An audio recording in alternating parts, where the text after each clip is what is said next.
finally got this ventilation installed. So now I can go flip a switch on the wall, and then it does this.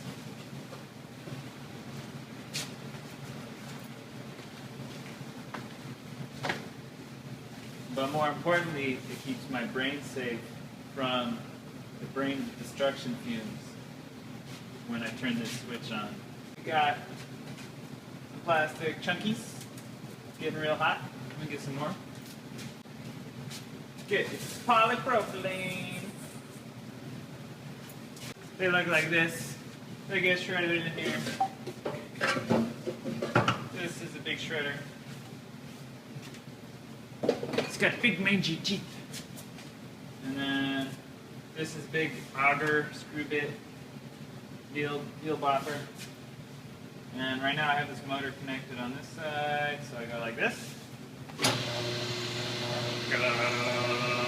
Alright, I gotta clear it out.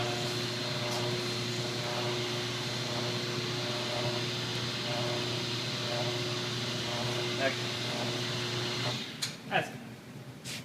And then I just welded this tip up, so I'm going to try it on here.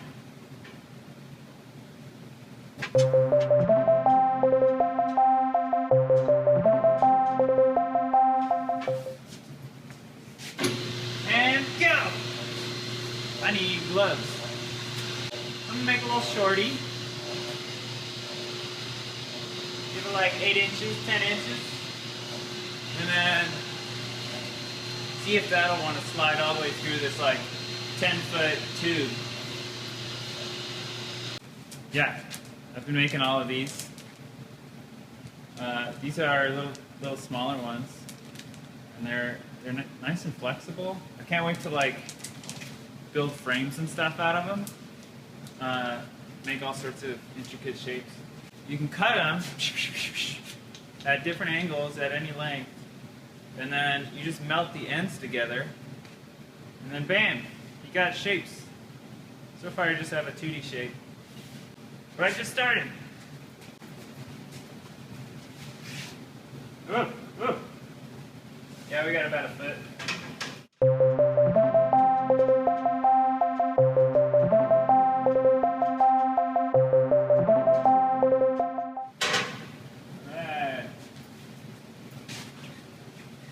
Go dip that in some cold water.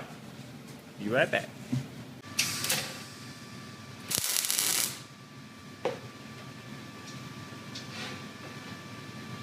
Looks good.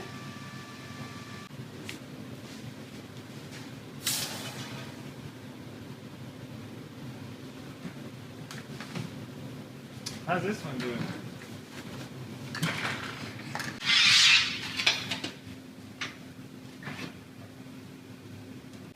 Let's see if this works.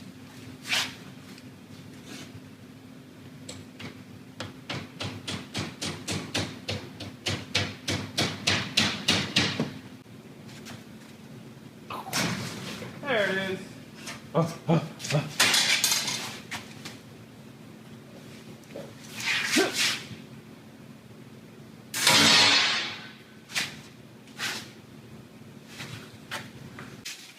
I have fabricated a wand.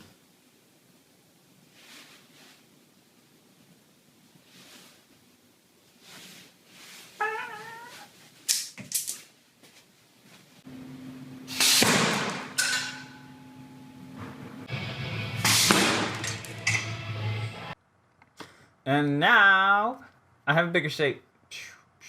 I can't call it a cube, but I want to say cube. Cube. This was a heat gun at the ends of some sticks that I cut to length.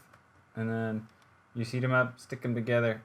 It was really small, so it was hard to get everything in because you can't really bend it out because everything is so rigid. But yeah, if you want to see an example of how easy it is to work with this stuff, here we go. Heat gun.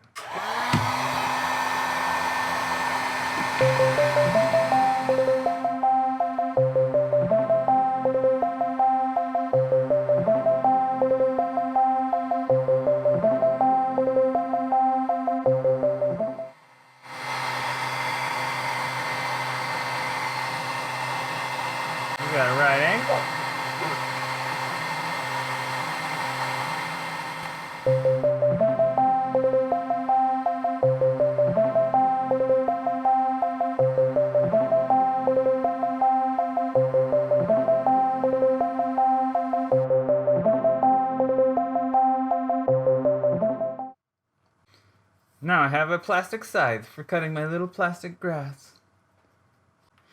Oh, and Chris, member here at Hedron Hackerspace, has been making coasters.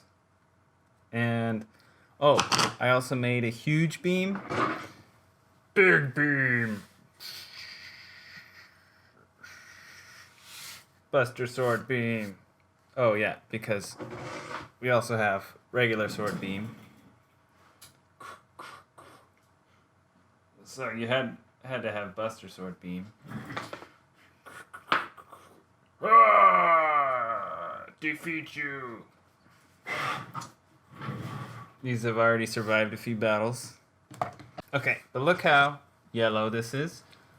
It's got some oh, you can kind of see it marbly.